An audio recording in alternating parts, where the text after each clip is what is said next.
This is the Barbecue Central Radio Show, which is recorded live each Tuesday at 9 p.m. Eastern Standard Time. The Barbecue Central Radio Show is being brought to you by the Barbecue Guru, the original creators of automatic pit temperature control devices, now offering 4 different models for you to choose from. Rest easy knowing that the Barbecue Guru is controlling your pit temperature so you can get on with your life. Visit bbqguru.com or call 800-288-GURU for more information. And by Fred's Music and Tasty Licks BBQ Supply, your online barbecue and grilling superstore. From cookers to grills, wood chips and chunks, and everything in between. Also be sure to try the Tasty Licks barbecue brand of rubs and sauces. Check Fred out online at tastylicksbbq.com. And by Stephen DeFranco Jewelers. Located in beautiful Willoughby, Ohio, Stephen DeFranco Jewelers is a family-owned and operated business looking to service the great folks of the barbecue and grilling world. Get free shipping and big discounts by mentioning my name and the term Barbecue Brother. Check out their inventory by visiting StephenDeFranco.com. And by Butcher Barbecue, with 30 years of experience in retail, wholesale, meat markets, food service, and customer service. Using that experience, everything they do and sell at Butcher's Barbecue comes from real-world knowledge. Check out their award-winning spices, sauces, marinades, and injections by visiting ButcherBBQ.com. Always trust your butcher. And by the Barbecue Institute. Take your barbecue to the next level with the Barbecue Institute class. Pitmaster Conrad Teddy Bear Haskins uses his years of catering and restaurant experience combined with food science and smoking secrets to help you understand how to improve your barbecue. Visit bbqinstitute.com and register for classes today. And by Barbecuer's Delight Wood Pellets, making pellets since 1994, 2/3 oak, 1/3 flavor wood, giving you that sweet, succulent smoke that you're looking for on your meat, both for grills and bullet-style smokers, and of course, in larger quantities for your pellet-fed smokers. Find them at bbqrsdelight.com. So to get that perfect barbecue, you use wood. Are you sure it's safe? Whatever. We put the lighter fluid on, strike the match, and... Oh! Should we call the fire department? That might be a good idea. Welcome to the Barbecue Central Show, the show where we talk about all things that are important in the world of barbecue. From big-name interviews with competitors on the barbecue circuit, grill manufacturers and pit makers, to advice on cooking brisket and ribs. You'll find it all right here on the Barbecue Central Show. Your host, Greg Rempe, is a backyard barbecue and grilling fanatic and loves to talk about his passion, which many of us share together. You can learn more about barbecue and grilling by visiting the website, thebbqcentral.com. Now, let's get in the smoke. Here's your program host, Greg Rempe. Hey, gang, welcome to another edition of the Really Big Barbecue Central Show. Oh! We originate from the Rock and Roll Hall of Fame city of Cleveland, Ohio, rapidly becoming known as the barbecue capital of the North Coast. Look, I guess by now, officially the barbecue capital of the North Coast. I mean, what else? What else is there to say? Got me. We're here. We've arrived. It's the barbecue capital of the North Coast. For those just tuning in for the first time, you're wondering, what the hell is the barbecue capital of the North Coast even mean? We're in Cleveland. We're at the top where a Great Lake is, which is Great Lake Erie. That's the north part of the coast where we are. So we have some barbecue here, and by some, I mean me. A few others. Doug Killeley comes to mind. Stephen DeFranco, good sponsor of the show. That pretty much ends it right there. Barbecue capital of the North Coast. It's kind of a self-effacing comment. Get with it. Again, originating here from Cleveland. Happy to have you aboard here on your Tuesday. Look, if you want to jump in on the show tonight, I'm more than happy to have you. You can jump in. You can give me some takes on barbecue, grilling, one, both, neither. Just lay out, listen to the content and entertainment value of the show if you would like. That's fine. If you want to get in touch, let me give you some 2 ways to do that. Some 2 ways. Very good English. 877-448-0433. Greg at thebbqcentralshow.com. Those are the 2 ways to get in touch with the show if you want to do it. And again, if you don't, more than happy to have you join the chat room, which you can find at the, dare I say, newly rolled out Barbecue Central Radio website. Hello and thank you. If you haven't checked it out, go ahead and jump over. Again, the bbqcentralshow.com is the website address. Have a look. Get to see some very cool candid shots of your humble host. Candid shots, humble, not really mixing together very well. However, some pork butt pictures, cooking pictures in general, shots of me, but there's a blog, there's archives, there's the YouTube channel link, there's the swag link. So if you've wondering where the T-shirts that I can buy to show my representation of the show wherever I am, all over the course of America, it's right there on the top header. It's called Swag. Go ahead, click over there. It's Cafe Press. I don't really make any money on the shirts. I've tried to reduce it to almost cost. So please feel free to grab a shirt, aprons, messenger bags, dare I say thong panties, whatever you like. It's all up there for your pleasure. Pass the link around and wear the Barbecue Central Show stuff as much or not as much as you want to, but there's a link for it as well. But go check out the website, see what you think, give me some feedback. I always love to have that. Going to be updating it with blog posts, thoughts about this or that. There'll be stuff that has nothing to do with barbecue. Obviously, there'll be archives of the show just like the old website was. We'll have video included with that. Again, the YouTube links for segment interviews. It's going to be great. Look at this. Billy Do-Rag Carroll in the house. And by in the house, I mean chat room. Billy, what's up? 2 new ways to tell you about to get the show tonight. Of course, TuneIn Radio for the smartphone. We've had that for a long time now. So always check that out if you have the smartphone. But 2 new ways to get in touch with the show. One is Stitcher Radio. So if you have that app on your phone, again, that's going to be a smartphone type deal. Stitcher Radio, get that app. It's for Apple. It's for Android. It's for BlackBerry. It's for all that great stuff. Get in touch with it. Get involved with it. Get the show on demand, however you want, through Stitcher Radio. Also, there's a new website called Blueberry. No E's. BLUBRRY. BLUBRRY.com. You can get it that way. The show is featured right there prominently on the homepage. Just kind of scroll through the shows that are listed. So Blueberry.com, StitcherRadio.com, 2 new ways to get in touch with the show. Listen to it on demand, listen to it live. Of course, TuneIn Radio. You get the show here, of course, on the bbqcentralshow.com, brand new website that we talked about that has just launched.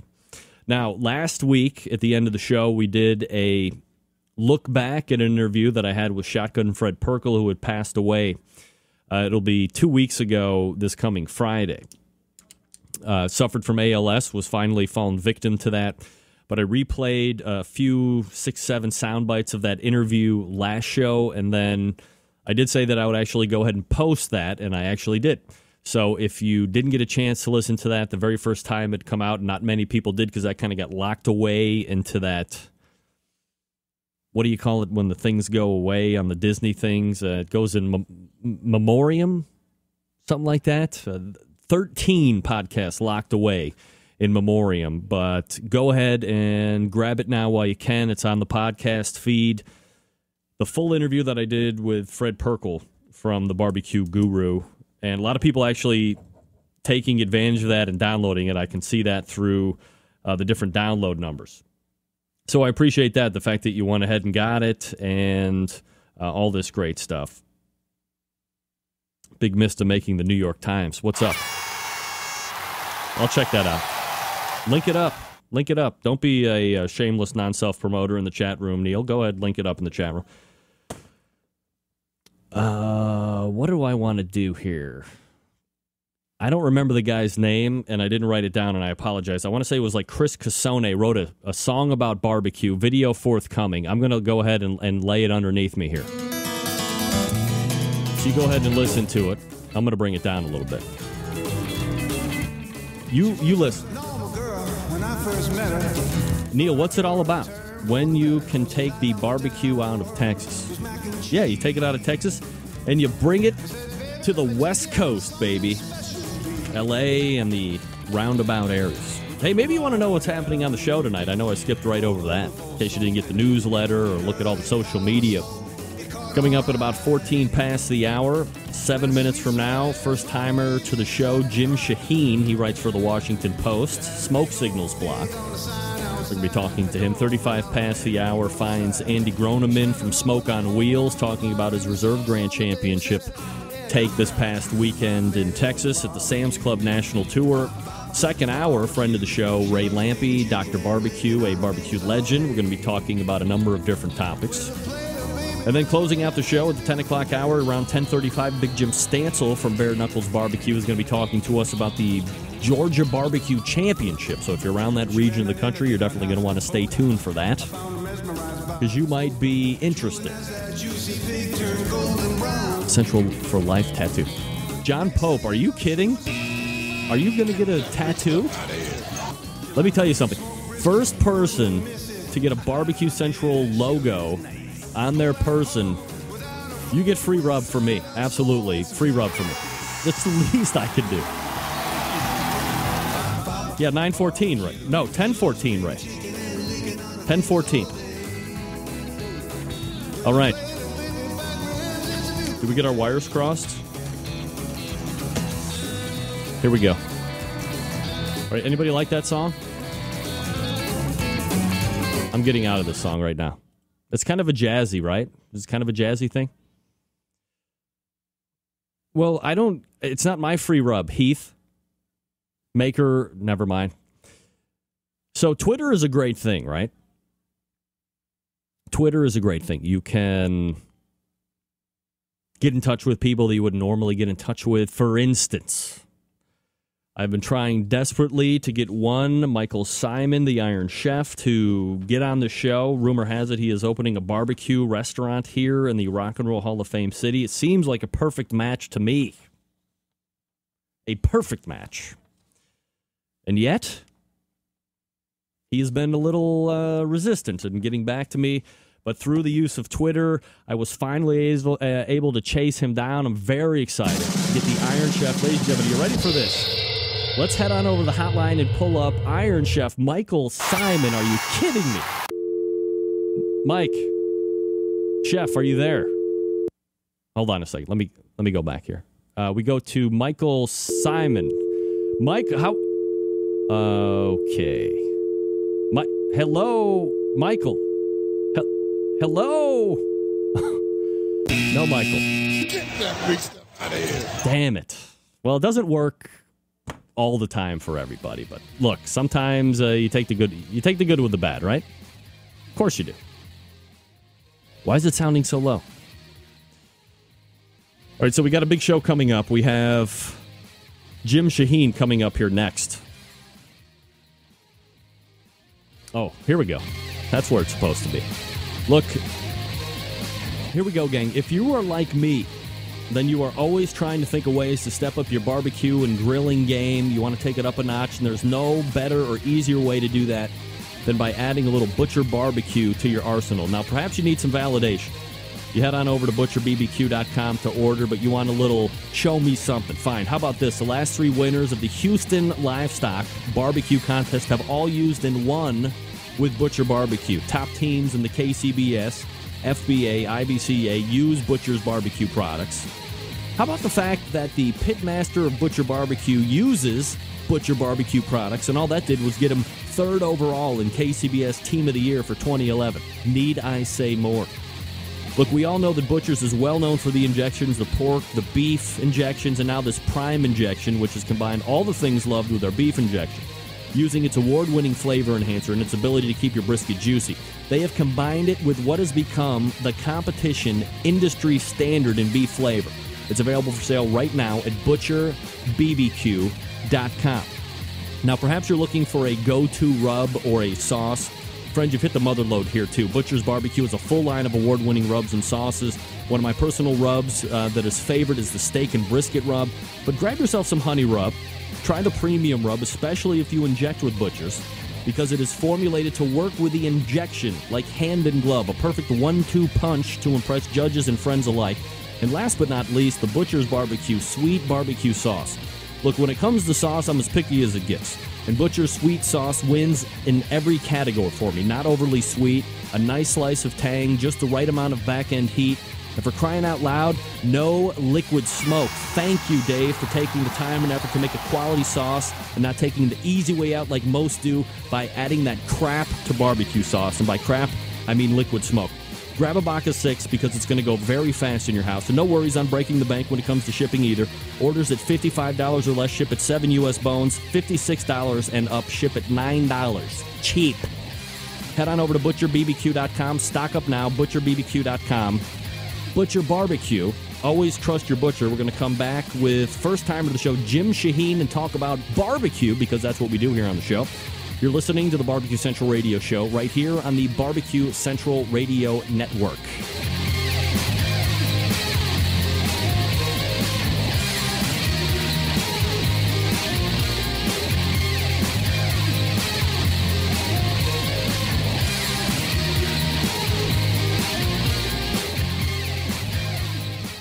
Broadcasting live from the Barbecue Central Radio Network studios in Cleveland, Ohio. You're listening to the Barbecue Central Radio Show. Once again, here's your host, Greg Rempe.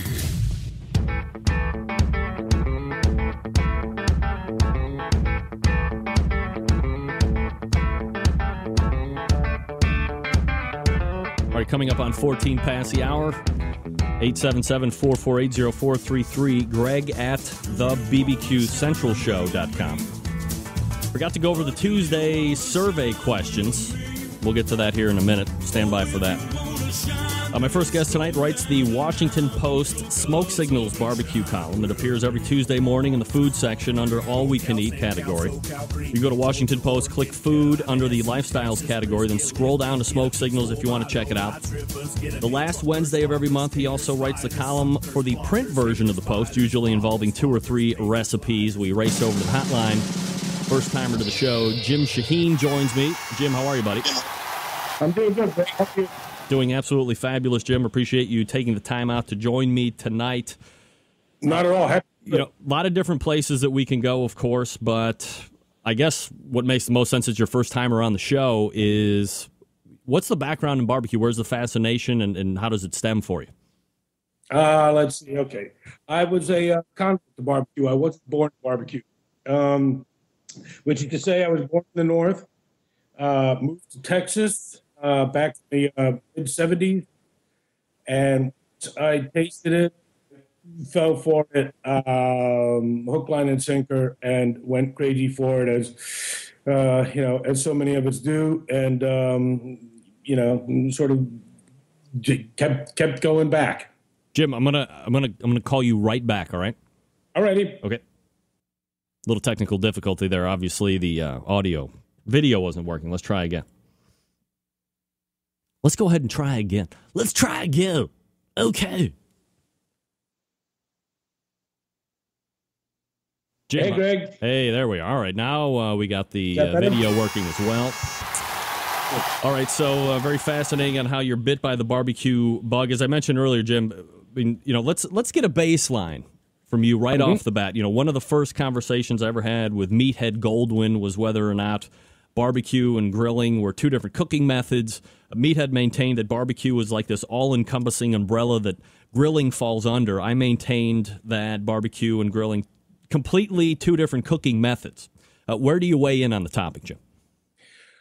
Well, to me, I understand where those people come from when they talk about they all being the same thing. I mean, there's fire, there's smoke, but I think generally there's an understanding that when we're talking about barbecue, we're really talking about what's most people understand to be slow smoked meats, Southern style barbecues, American Southern style barbecue. Now, is that sort of America-centric?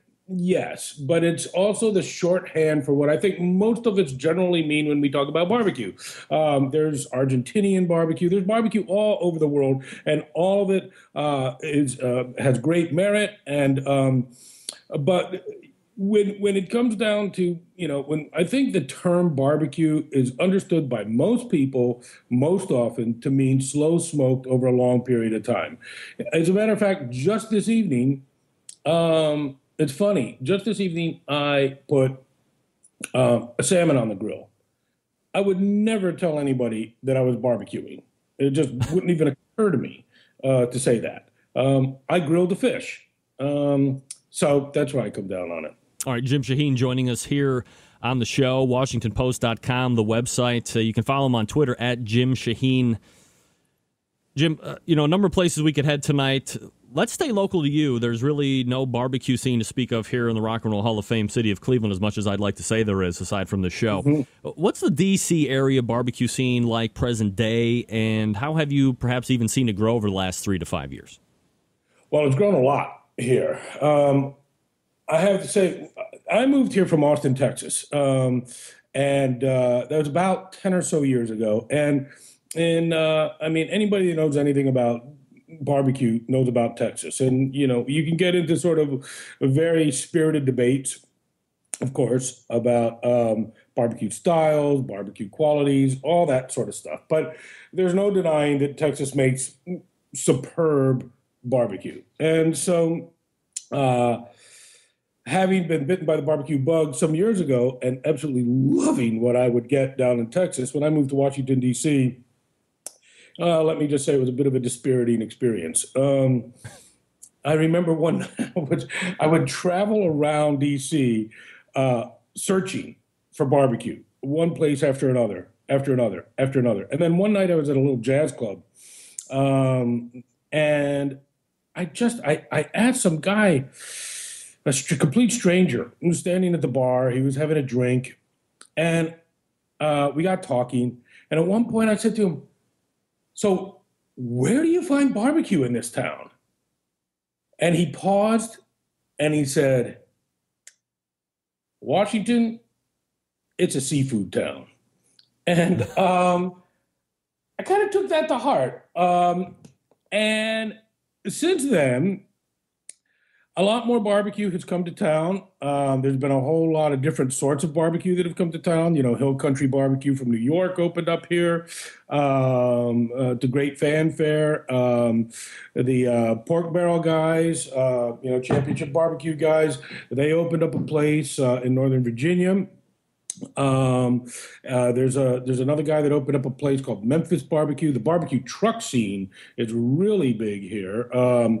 Well, by really big, what I mean is there's about 3 or 4 trucks. Actually, there's more than that, depending on how you define Washington D.C. Because a lot of the people that live here will define it as the area surrounding Washington, D.C. Once you get out of the district itself and into some of the surrounding area, then you're getting into a lot more stuff. And, you're getting into trucks and in fact, I did a rough down and dirty number of barbecue places. And it's a little surprising that there are many as there are. And I'd say in the district itself, and this is by no means definitive, but I would say there's right in the neighborhood of about 20 barbecue places in the district. And the district is absolutely tiny, really, really, really small. I had a lot of barbecue places. Some of them go back quite a ways, like the Rib Pit, for example. Others are new, and by new, I mean like within the last year. We saw quite a few open last year. At least 6 opened last year. So it's a very active barbecue scene. If you get outside the district, within about a 20-mile radius, I think it's easily about 60 barbecue places. Easily within 20 miles of the district into Maryland, you're going to get another 20, and then down into Virginia, probably in the neighborhood of about another 20. And I think I'm being conservative by those estimates. So I think you're somewhere in that neighborhood. So there's quite a bit of barbecue around here. Jim Shahin joining us here on the show, writer for Washington Post. You can find it at WashingtonPost.com, writes the Smoke Signals blog. Jim, coincidentally, this morning, your weekly blog post about President Obama's stop at a barbecue joint just outside D.C., does the choice of the eatery signify anything in particular? And is there anything we should be reading into when it comes to barbecue in general and the 2012 political scene? Or is this fodder that shouldn't even be talked about on a barbecue radio show? Well, I think it's both. I think that as a guy that writes for a living, you have to look into stuff and see if there's anything there. And sometimes there is, sometimes there isn't, who knows. But I will say this, I don't think that these guys choose these places accidentally. I don't think Romney goes to a barbecue or Santorum goes to a barbecue. Santorum was just at Corky's not long ago in Memphis. And he was also at Dreamland in Tuscaloosa recently. He, by the way, took both those states, Tennessee and Alabama. And I think to me, it's an area that really should be looked at more seriously. And by that, I mean, not just barbecue, but food generally and politics. When John Kerry went to South Philly and ate a cheesesteak at Pat's and he ordered Swiss cheese, which Pat's, of course, doesn't even have, rather than seem as he was attempting to do, like, sort of a man of the people and get away from that patrician kind of image that he had, it just underscored it. And I think obviously diners in the Northeast, up in New England, barbecue places in the South are used as backdrops to send a message to both national and regional and then finally local voters. When Perry from Texas had said that North Carolina barbecue was like roadkill, he said that about 20 years ago, but it was unearthed recently when he ran for presidential nomination. It's a big deal. A lot of people, you saw, it made the LA Times, it made the Atlantic Monthly, and then it was all over the Q-sphere. So barbecue becomes part of an identity of a people. And I think that's one of the things that when you talk about barbecue, you can talk about it as food, you can talk about it as community, you can talk about it in a lot of different ways. But I think one of the most important ways to talk about it too, not instead of, but in addition to, is as a part of our culture and a part of our identity. So when these guys go to these places, I think it is saying something. They are signaling something. They are sending a message. And I don't think that President Obama or anybody else running for office does this, just by accident. I think they choose these places carefully. All right, so part of the proverbial stumping grounds, we're mixing in barbecue here. Now, look, I mean, it's no surprise you have somebody like myself who has been hosting a internet barbecue radio show for the last 4 years live, been doing a podcast for it for 2 years prior to that, and has seen growth, over the last 5-6 years, talking with people at one point, really considered to be legends, now still proving themselves out in competition grounds, people coming out of nowhere to take over competition ranks, people writing books, you're seeing it on television.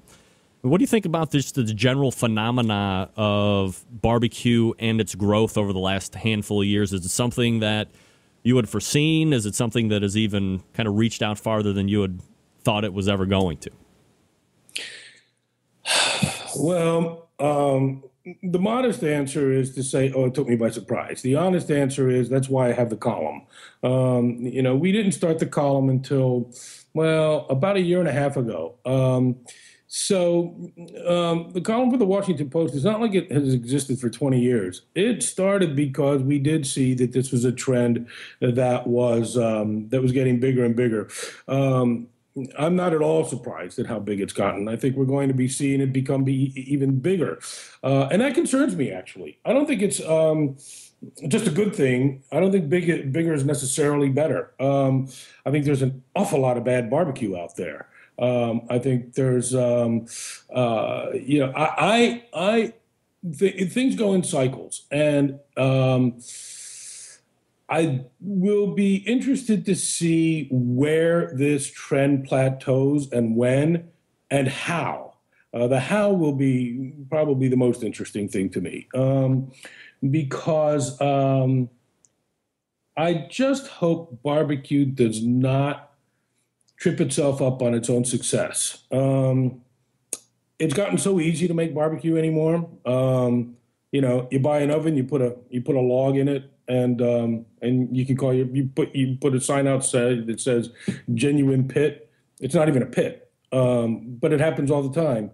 And now, does that to say that am I suggesting or implying that there's not good barbecue from Southern Pride or something? No, I'm not saying that at all. Yes, of course you can get very good barbecue from a Southern Pride, but I am saying that countless places now. It's very easy to buy one of these ovens, whether they be large or small, put some meats in it, and claim that you're a barbecue place. Well, so what kind of a criteria should be in place to go in and say, okay, well, this is true pit barbecue, and this is somebody that's just buying an oven? I mean, if you're going to be talking about the proliferation of crappy barbecue, there has to be a way to weed somebody out. So what's your suggestion on that? Well, I don't think there should be a way to weed people out. I think the marketplace would weed people out. If you're making bad barbecue, people won't come to your barbecue place. Technology continues. There's nothing really that you can or necessarily should do about any of that. I'm just talking about how easy it is now to open up a place that says they're making barbecue. So, I mean, you could maybe put something in place like they do in parts of Italy or France, in which you have some kind of, designation for certain ways that the barbecue is done. Like if you have a place in North Carolina, like in Skylight Inn at Aden or somewhere, where you have a little protection for these places. I'm not recommending that. I'm saying only that, I mean, if you're asking for what could be done if you wanted to sort of preserve some of the old ways, well, that might be one, to distinguish things from one another. But I think in the end, really, what you do is you just let the marketplace speak, and the marketplace is speaking now. And right now, what the marketplace is saying is that we really like barbecue, or we really like these meats that are being smoked one way or another, and we really like this experience of going to these places that make this stuff. And so right now, it's a tremendous growth industry. We're talking with Jim Shahin. He writes the weekly Smoke Signals blog in the Washington Post, WashingtonPost.com. You can follow him on Twitter at Jim Shahin. That's Shahin. Jim, let me follow up with that, because here's what I think. I'm not going to necessarily agree or disagree with the proliferation of amount of barbecue joints that are popping up and whether they be good or bad, but it's my firm belief that if you are not in the niche that we are in, if you don't know the people that I know and that you know and that we write about or talk about each and every week, the vast consuming majority of the general public has no idea what good barbecue is. So if I'm going to put stuff in a barbecue oven and serve it to them and say pit smoke, because Damon's isn't saying what I'm saying, they are going to think that I'm legitimate, and they will continue to be fooled. So I think by and large, the consumers have no idea what good barbecue is. And secondly, there's just not enough of good barbecue around for them to train their palate. You'll get no disagreement from me. I think if you go to Memphis, you go to Kansas City, you go to North Carolina, you go to Texas, you go to parts of Georgia, Alabama, parts of Florida, they know what good barbecue is. That is a very educated barbecue palate in areas like that. They have long-standing traditions. They get it. They set the standard. It's the standard that is either achieved elsewhere, or for any number of reasons set aside. And so, yeah, I think there are a lot of people that didn't grow up with barbecue, doesn't really know what it is, and they find that, oh, you know what, this is a pretty tasty pulled pork sandwich at a great price. Does it matter to them that it's some spectacular barbecue? No. Do they think of it as barbecue? Yes. Is it? Probably by most definitions, it probably is. All right, Jim, let me ask you two quick questions here before I turn you loose tonight. Question number one, Barbecue Pitmasters Season 3. Are you excited about seeing whatever this product is going to be? Will you tune in and watch? I will definitely tune in and watch. I am excited to see what it does, primarily because I'm interested to see what's going to happen in the third year. The first 2 years, had their fits and starts, and so I'll be really interested to see how the third year does. All right, and then let me have you take the Survey Tuesday questions. Question number one for Jim Shahin of the Washington Post, the best cut of steak? That would be a ribeye. Absolutely. Lump, charcoal, or briquette, if you have to choose? If I had to choose, lump, but I'd prefer not to have to choose. All right. And question number three, who wins the NCAA basketball tournament? Syracuse. No, it's the wrong answer. It's Ohio University, of course. Proud alum, 1997. We are talking with Jim Shahin. He writes the Smoke Signals blog that's published each Tuesday in the WashingtonPost.com website. Jim, appreciate the time tonight. Thanks for coming on. Thank you very much. Take care, Greg. You got Bye-bye. it. There he is. First timer, Jim Shahin, joining us here on the show. And you guys are ruthless. If it's something you don't even... Look, let me tell you something.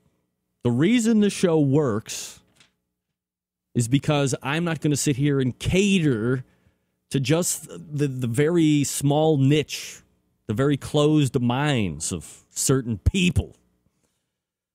He's a guy that writes about it. You want to bring him in. You get a different perspective. Some of you might be falling asleep. Other people might not be falling asleep.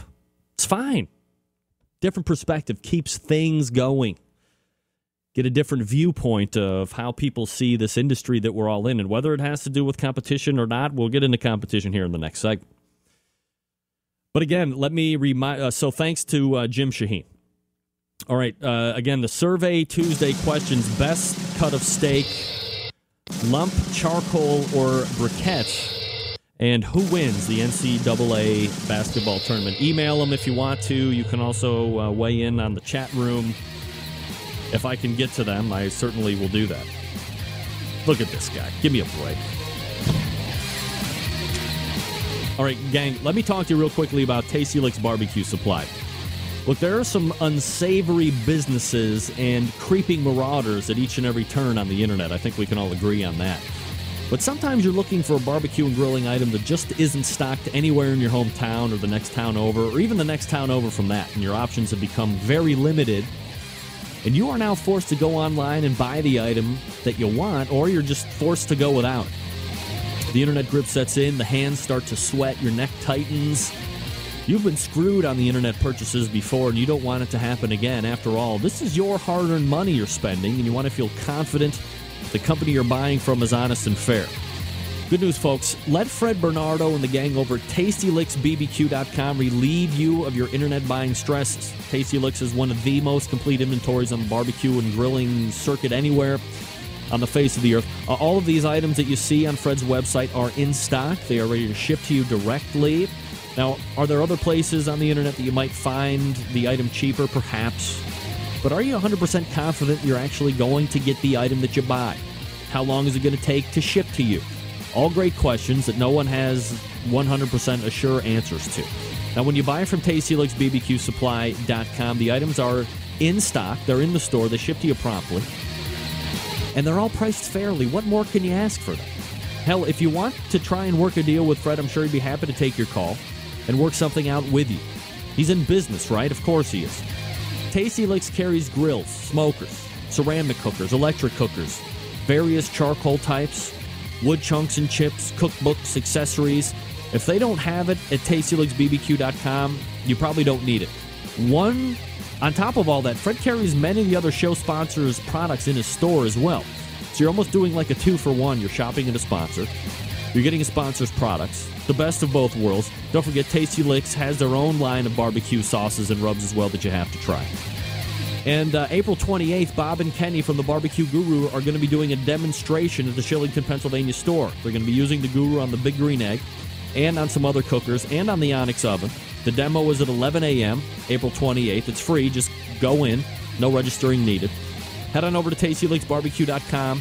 Let the confidence exude from you as you make your online purchase. Then enjoy the items upon delivery. And don't forget that Fred and the gang are there to help with after-sale support if you need it. TastyLicksBBQ.com. We're coming back with Andy Groneman from Smoke on Wheels right after this. Stick around. We'll be right back.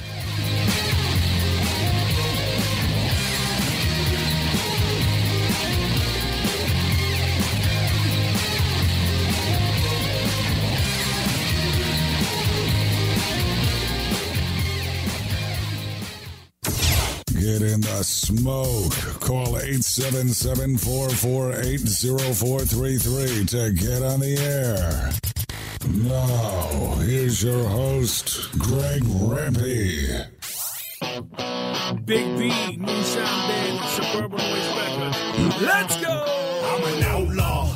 Give me 2 shots. We don't need a radio. Bring All right, coming back, we are just at about 37 past the hour. Thanks again to Jim Shahin for joining me, WashingtonPost.com writer. Survey Tuesday questions, your best cut of steak, lump charcoal or briquette, and who wins the NCAA basketball tournament. Weigh in. We're going to be getting our next guests' ideas and thoughts on that as well, who happens to be moving on to the regional rounds of the Sam's Club National Tour thanks to his reserve grand champion this past weekend in Westworth Village, Texas. Pitmaster of Smoke on Wheels and friend of the show, Andy Groneman, joins me here on the show. Andy, how are you, buddy?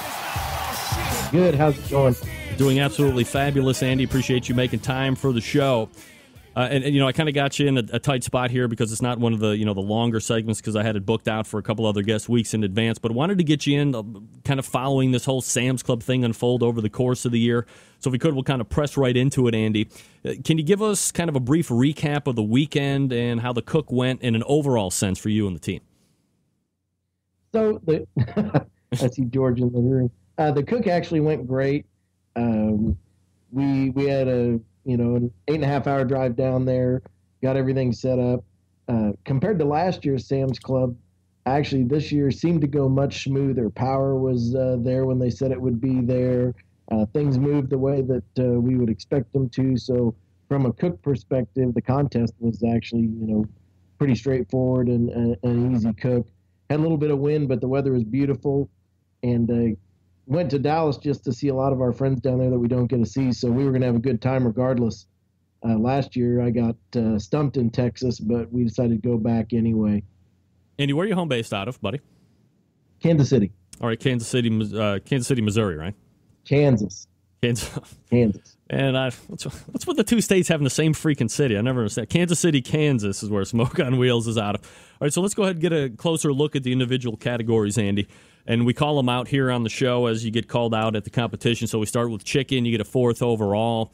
And kind of keep with the categories here. Don't jump ahead. How did you feel about chicken as you turn it in? And let me ask you 2 questions, I guess. How did you feel about it? And then are you a team that tastes your turn-ins prior to running in case there's any type of adjustment that might be needed? Or do you just take it off, turn it in, and run it?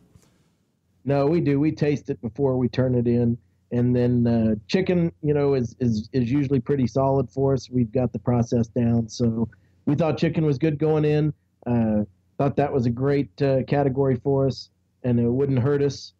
And anytime we get a call in chicken, we usually feel good about the comp. If we don't get a call in chicken, then maybe our flavor profiles didn't mix, and we're kind of worried for the rest of the awards. But when we get a call in chicken, we usually feel pretty good about it.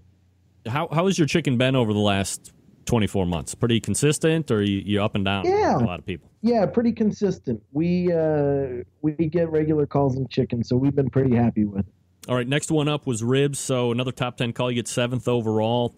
How did the ribs turn out for you? Were you happy with 7th? Do you think they do a little bit better, or were you? I thought they were better than that myself, but we worked all winter on a new rib recipe because last year our ribs were okay, but they weren't hitting every time like I wanted them to. So we worked real hard this winter on ribs and came out at the start of the season with a 180 in ribs in Great Bend. So ribs were as good as they were in Great Bend, so I was hoping for a strong rib placement. You a spare or a loin bag guy? Spare. St. Louis? Yes, sir. All right. So then we get to pork. 14th in pork, so you don't get any call. You have no idea where you fare. And I didn't look, and I can't believe I didn't actually do this. Was this a packed-out competition? Was there 30 total teams there? 29. All right, 29, so just shy 1. What did you think about the pork? And, just mindset, when you don't hear your name called, where do you go to? Do you go to, man, we screwed up totally and we're in last place? Or do you think, man, we're probably just right outside that top 10? So I typically... when we didn't get a pork call, our pork was solid. We've had solid pork for the last few years, so I was a little worried about that because several of the calls, there'd been ties in the top 10 up to that point, so you knew that the scoring was really tight. So I was worried that potentially not getting a call in pork would take us out of contention.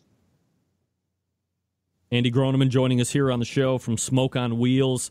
SmokeOnWheels.com is his website, by the way, if you want to check it out. And then you finish up with brisket, third overall. So, 3 out of the 4 categories doing absolutely well. How did you feel about that brisket?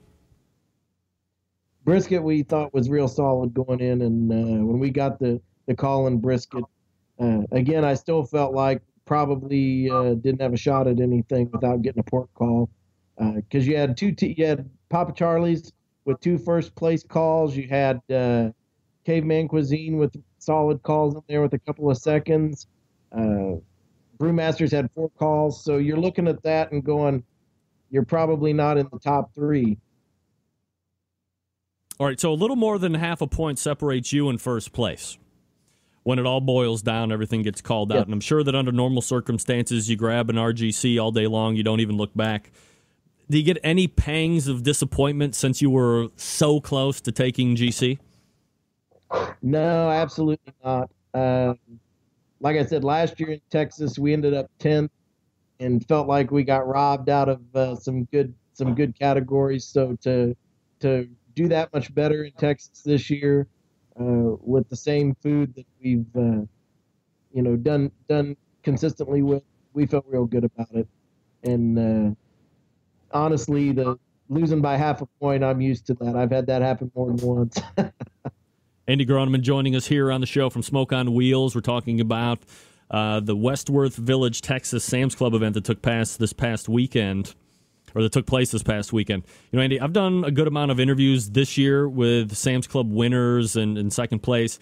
It seems that everyone has scored top 10 in 3 meat categories, but they fall out with one of them. Oddly enough, it seems to be pork that is giving a lot of these pitmasters fits, and your results don't seem to be any different, unfortunately. Is it coincidence? Is there something there to that? Is there something like a flavor profile thing that's going on or changing slowly that other people aren't catching up to? What do you think? I've got to think it's coincidence. Although I don't know what everybody's using on their pork these days, but we've had the same pork recipe for a while, so maybe flavors are changing. Do you use just the standard butts that you're going to get at a big box store? Do you use the Berkshire stuff that has really started to seem to, I'm not going to say it's overtaking like that Wagyu beef thing did a couple years ago with Pitmasters, but I hear more and more of the Berkshire butts starting to come up a little bit more in conversation. So I don't use heritage pork for barbecue contests.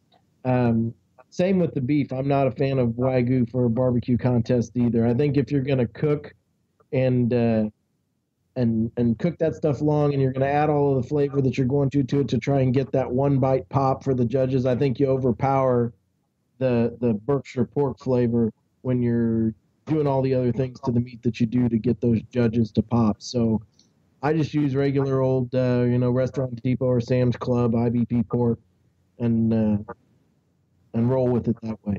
So the important part in this competition, of course, finishing the top 6, you get to move on to the regional rounds. Are you able to grab some added confidence for the next session, given the finish that you had this past weekend, or is it even harder given the quality of teams you're going to be facing next round? The quality of teams next round are going to be outrageous, I'm sure. That Midwest regional is going to be tough. Are you pumped up about it?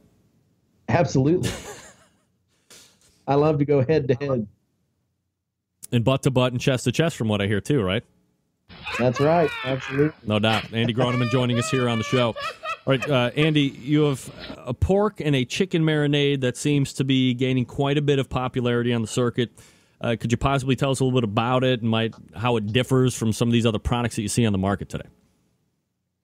So we have 2 marinades out on the market. We have what's called a barbecue marinade. It is what we're using on our competition chicken. But I know teams that are using it on ribs as well. It's pretty versatile. But we use it on our chicken. We also have a pork injection and marinade, and obviously we use that on our pork. It's done well for us, and there are some teams out there using it as well. As far as differences between my product and some other products, what I'm doing is basically 100% about flavor profile. There's a lot of folks I know that are using Butcher's product actually paired with mine, either with mine in a wrap and the Butcher's injection, or doing a blend of injection to get some of the phosphate and the love from the butchers in there too. So it's a little bit differentiated from some of the stuff in the marketplace, and pairs well with folks in the comps. So we've been real happy with both products. All right, where can people buy it if they want to check it out? I'm sure everybody's very interested now that you're talking about it. Well, obviously, Fred's Music here has it. You can get it at Big Papa Smokers online. You can get it at the Casey Barbecue store. Those are the Great Lakes Barbecue Supply, Hog Eyes Barbecue. We're at pretty much all of the places you would find your favorite product. Is this a product or these products something that you had always thought that you were going to bring to market, or is it just something that somebody said, look, that tastes good, works well, you're doing well in competition, why don't you just put it out there and see what happens?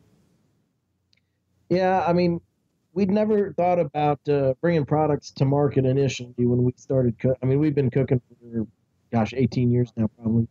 And as we started winning, people ask, what are you using? How do you use that? Where can I get your stuff? And you hear that enough times and you decide, okay, I really need to have something out there so that somebody can get my stuff.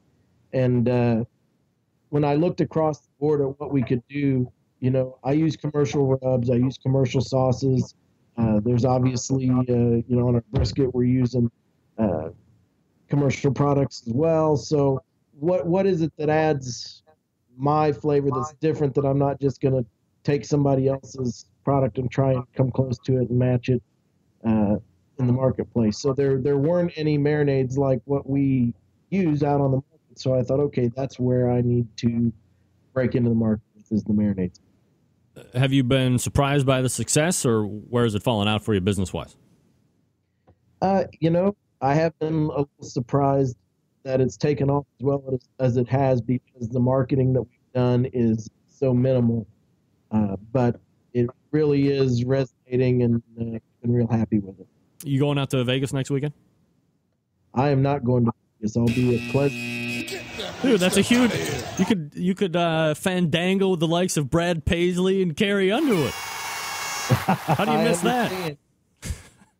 Well, unfortunately for me, I'm loyal to competitions that have done well for me, and we've won Pleasant Hill a couple times and reserved it, and so I've got to go back there and compete against my good friend Todd John and try and beat him out.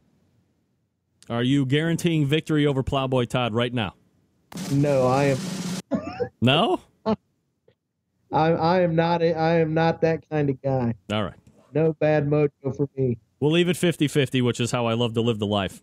All right, Todd, do you want to take the Survey Tuesday questions? Absolutely. All right, question number one. For Andy Groneman, best cut of steak? Ribeye. Of course, 2 for 2 right now. 3 for 3, because that's my favorite, too.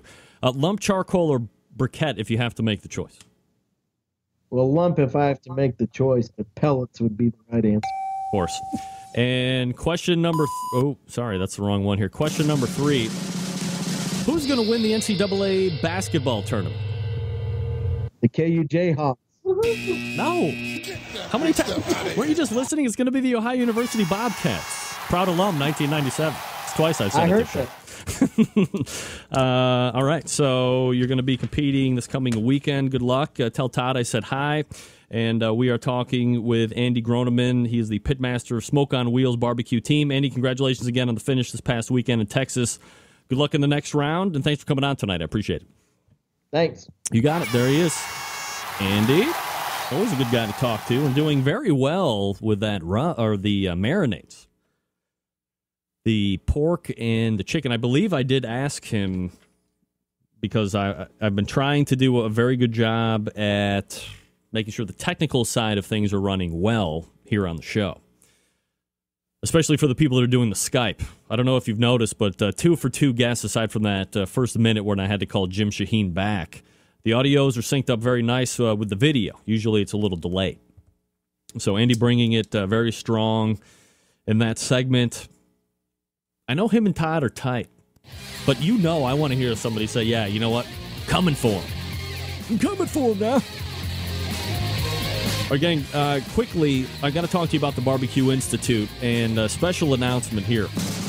I'm cutting into the read time, I know. But Conrad is looking for a pit, especially for you West Coasters. So in the chat room, the Emerys, the Big Mistas, the Notleys, all you guys out there on the West Coast, San Diego style, so, South LA, or Southern California, sorry. He needs a pit. Can you hook a guy up with a pit, for crying out loud? He's going to be doing a class and a cater for the United States Marine Corps at Camp Pendleton. So look, if you have a cooker that you can donate, or if you know somebody that might have a cooker that you can donate, get in contact with me here at the show if you want. Greg at thebbqcentralshow.com, or go to his website, thebarbecueinstitute.com, and get in contact with him there. Again, he's going to be cooking for the United States Marine Corps Wounded Warriors, and he's going to be doing a class there as well. So if you're in San Diego area or around there and you have a pit that you can hook him up with, the show would appreciate it. Conrad would appreciate it. He's a teddy bear, by the way. All right, let me quickly tell you about how you can take your barbecue to the next level with the Barbecue Institute class. Pitmaster Conrad Teddy Bear Haskins uses his years of catering and restaurant experience combined with food science and smoking secrets to help you understand how to improve your barbecue. Backyard barbecuers and those folks who want to open a barbecue business dry and fly in from all over the country and the world for these institutes' small, friendly, informative classes. The Barbecue Institute has a full class schedule in Texas this spring, covering everything from short fajita classes to an all-day class on how to smoke the classics like brisket, pork, chicken, and ribs. Now, let me ask you a question. You ever dream of owning your own barbecue business? Of course you do. One of the most popular classes at the Barbecue Institute is the Commercial Barbecue class. Learn from the Teddy Bear's years of experience owning a restaurant and catering company on how to produce a product that your customers will become addicted to. That ensures repeat business, right? Look, there's nothing as expensive as failing in a commercial venture. Don't ask me, I've never done it. This class has helped students start successful barbecue operations all over the country and the world. Now, when not teaching classes on the weekends, Conrad is conducting private classes and corporate events from coast to coast during the week. To make your next off-site event really memorable, have a Barbecue Institute off-site party. Show your employees you care with the very best barbecue money can buy. Take it from me. You have an off-site event with Conrad, people are going to be talking about it for years. You're never going to lose an employee. Turnover is gone, but you got to visit bbqinstitute.com and check their Facebook page as well for the latest news and pictures. That's bbqinstitute.com. We're coming back to wrap up the first hour. Stand by.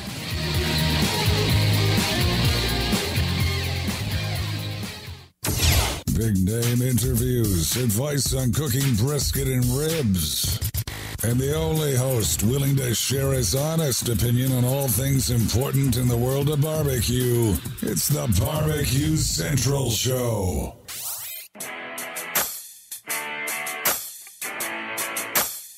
Who would have thought this music thing was going to go this far? I never asked for this. I never asked for this fast living, the women, the whiskey, craziness. There's whiskey in my soul. Hey, Bert, let's go. I've been drifting down that open highway. We're coming up on 5 minutes till the top of the hour. We quickly review Survey Tuesday questions in no particular order. Best cut of steak. The ribeye is currently winning 3 for 3. Lump charcoal is winning as well.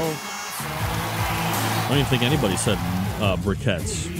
And who wins the NCAA basketball tournament? Nobody has said OU. I don't know what to say.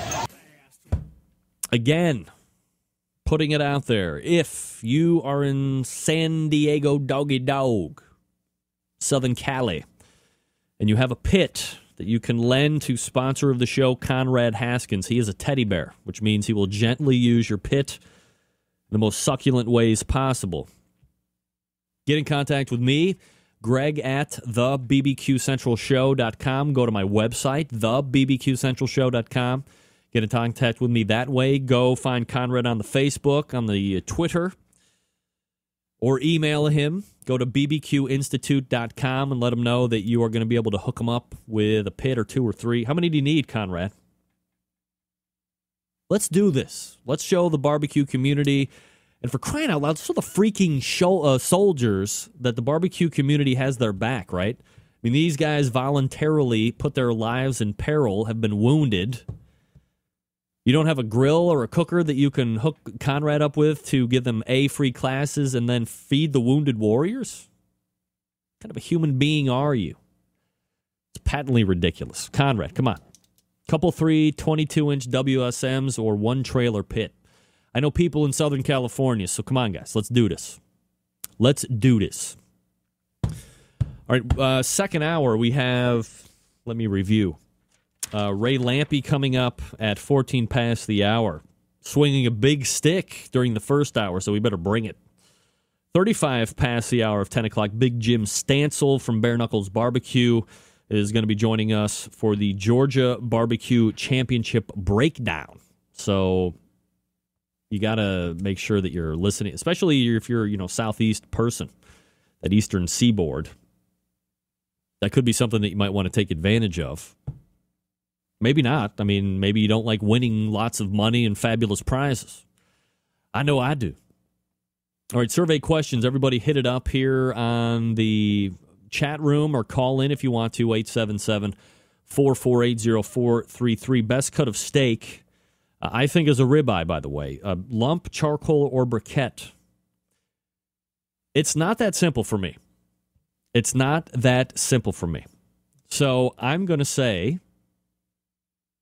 if I'm grilling, it's lump charcoal. If I'm cooking overnight and I have Weber Smoky Mountains, to me, and this could only be me, of course, I have found that briquette charcoal works better for me in the Weber Smoky Mountain.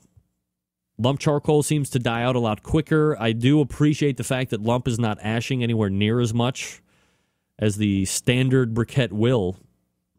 But for integrity and consistency of burn and temperature and all of that great stuff, to me, I find that a briquette is better in the overnights. Who wins the NCAA basketball tournament? That, of course, will be the Ohio University Bobcats. Have you seen them play? Wait, what is this? What is this? Hold on a second here. I'm going to break. Give me 1 second. What is this? Hold on. Coming to the hotline. I can't even believe this is happening. Iron Chef Mike Simon. Mike, hey. Mike. Chef. Hello. Let me try it. Let me punch up this. He's on line 2? All right. We go to the phone. Mike Simon joining us here on the show. Mike, hey, bud. Hey. Mike, hello. All right, I guess not. What are you going to do? We'll be back. Happy to have you aboard here for the Really Big Barbecue Show. We cook because we have to, and we grill because we want to. Fine, how's it going? You have a great show. I'm a big fan. So what seems to be the problem here? This man looks like he's dead, and he's in the crackle. Charbono! It's all about the charbono, dude! Succulent fish. What? He ate 54 wieners. Oh, listen, Lavernius, shake a face. I'm shaking like a dog shit peach seeds. You could use it to fight off creeping marauders looking to take your steaks off your grills. I just like being anywhere with Junior, Senior, and Diva. Sounds like a whole other type of movie. Wow. Yeah, really. Keep it hot, keep it clean, keep it lubricated. We have top men working on it right now. Who? Top men. All right, just like that, we are in the second hour. Big second hour it is. Top men have just informed me that Ray Lampe will be on in about 14 minutes from now. Big Jim Stansel will be in at 35 past the hour to go over the Georgia Barbecue Championship. Very excited about hearing that. You're right, George Mullen. Somebody wake Ray up. He was feeling it from about 9:14 to 9:28. He was feeling it. Survey Tuesday questions. In case you didn't hear, you're joining late. Welcome to the show. Check out the website, the newly revamped website, thebbqcentralshow.com. That's thebbqcentralshow.com. BarbecUCentralShow.com. Leave comments if you want to. Hit me up through there. You can learn how to become an advertiser for the show, which there aren't any spots for that right now. You can see past archives. There's video archives. All of this great stuff happening on the very new Barbecue Central Radio Network's homepage. Special thanks going out to Kevin Bevington, helping me with that. Kevin Bevington, web designer by trade. Barbecue Master Almighty, just by fun. How about that? Yeah. Survey Tuesday questions in no particular order. Weigh in if you want to. The best cut of steak. A lot of people saying that the ribeye is. Question number 2. Lump, charcoal, or briquette when it comes to your charcoal fuel for your cooker. Question number 3. Who wins the NCAA basketball tournament? All right. Quickly reviewing the chat room. Bob Parker weighing in with porterhouse. I like a porterhouse now. It's got strip. That's for. Hey, Dave Bosco, are you listening? What's the difference between a T-bone and a porterhouse? Is the filet side bigger? Is the strip side bigger? Is it just a bigger of both? Weigh in on that, and then tell us a little bit about what you think about the certified Angus beef. Hello! The Jayhawks winning the... No. Do we see a repetition of what's going on here? Somebody, somewhere during the show, whether it be through email or through the chat room, is going to say, without my behest, that Ohio University is going to, win. Reading some Twitters at Barbecue Central Show. This is from Morloslu 9. Barbecue Central Show. Now I completely understand why kids love Disney. Get the free ticket and check out now. What does that even mean? Great, I've been spammed. Retweeted by Brown KW. Retweeted by Correct of course. Retweeted by Mark Reezy that Smoke on Wheels was coming up. So thank you, gentlemen. If you don't follow me on the Twitter, you're missing out. I do a lot of cool stuff when it comes to that. At BBQ Central Show. Meat camp going on right now. Oh, sorry, steak chat. That guy's crazy. Meat camp, food chat, steak chat, chat. Look, there's a huge competition that's going on this coming weekend. And without fail, I have tried to get... There's some people, believe it or not, breaking news. There's some people in the barbecue grilling industry that I cannot get on the show. I don't know what it is. I only have the highest rated, most listened to, most downloaded barbecue and grilling show ever on the history of internet radio. And the likes of... I don't want to... Wait, rule of the show. No names, please. Right? No names, please. There's a guy in the Florida Barbecue Association who I've reached out to a number of times who I'd love to have conversation with. Won't return my emails. There is a huge promoter that does hundreds of thousands of dollars purse contests, one that will be taking place in Las Vegas. Won't return my emails. Won't do the show. What's going on? Don't you want to, if you're a marketing guy, don't you want to get on this show? It's the biggest show of its kind. Tom and Psych Smoke Barbecue. Remember, rule of the show. What's the rule of the show? No names, please. No names, please. If you don't want to come on my show, you're going to pick a fight with me, and you don't want to pick a fight with me. Because I have a show that reaches a ride-sweeping audience, and you're out of there. Speaking of that, Andy Groneman, I'm glad you just brought that up because I know I was kidding the last couple times, but the hotline is ringing.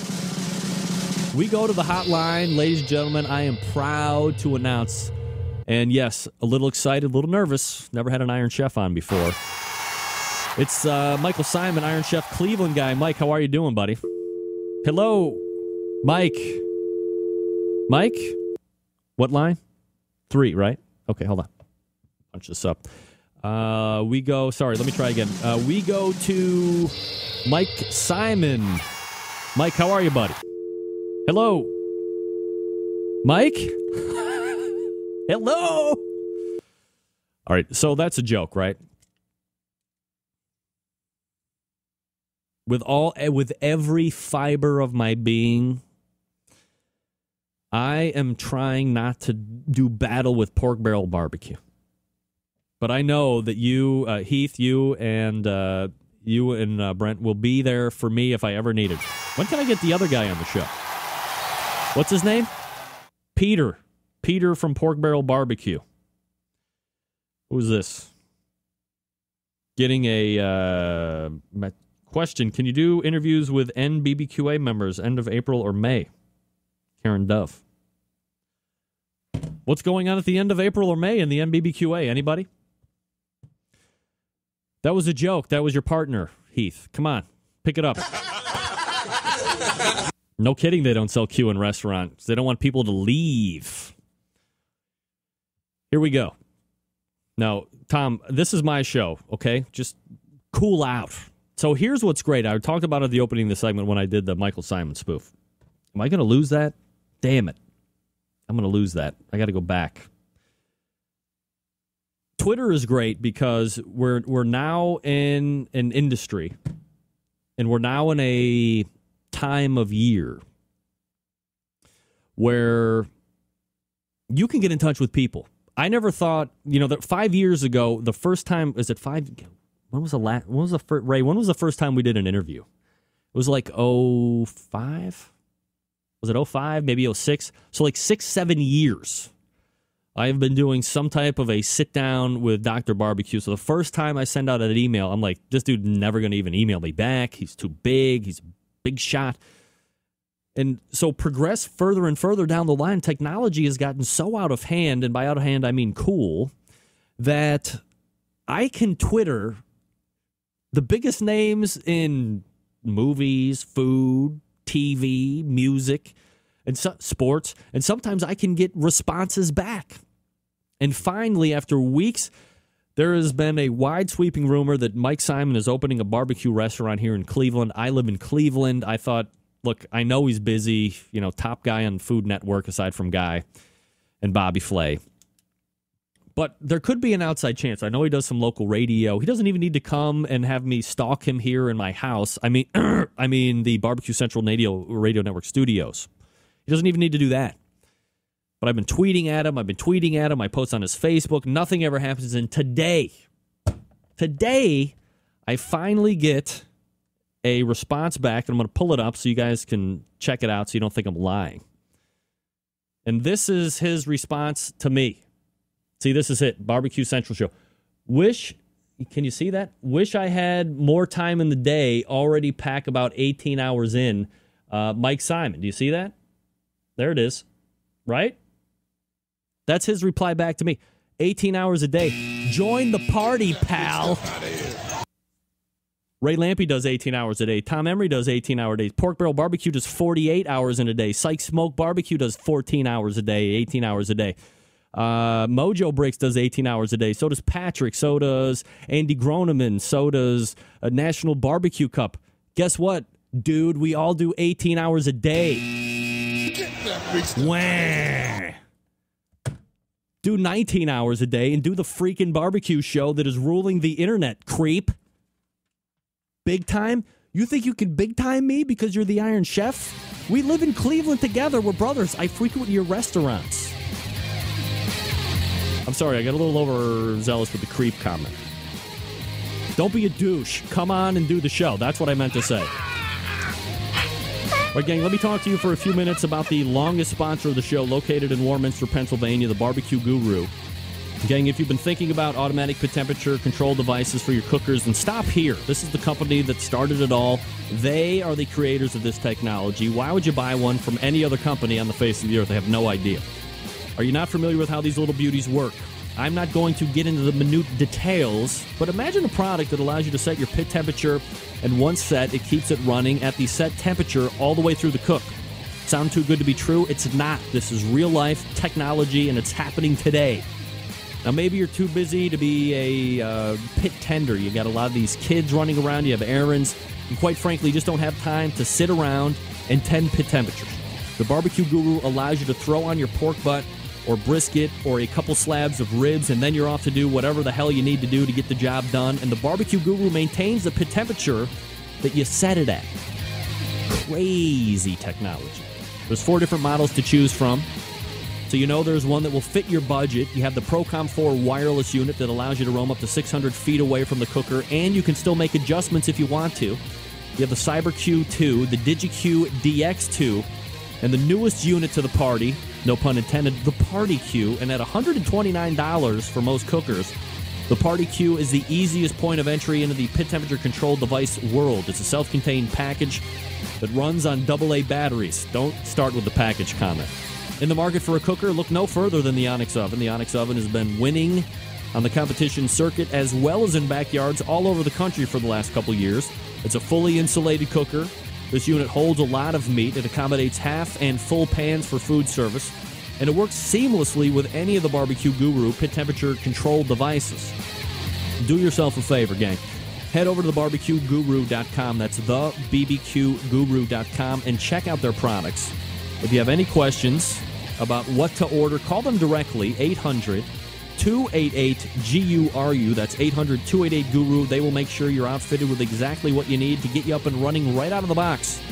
800-288-GURU or thebbqguru.com. The Barbecue Guru, a breakthrough in barbecue technology. Stand by for The Doctor coming up out of the break.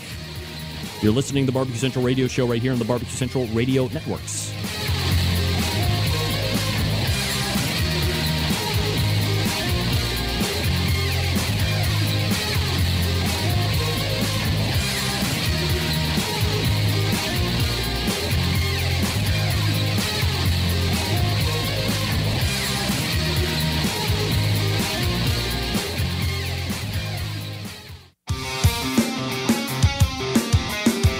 Broadcasting live from the Barbecue Central Radio Network studios in Cleveland, Ohio.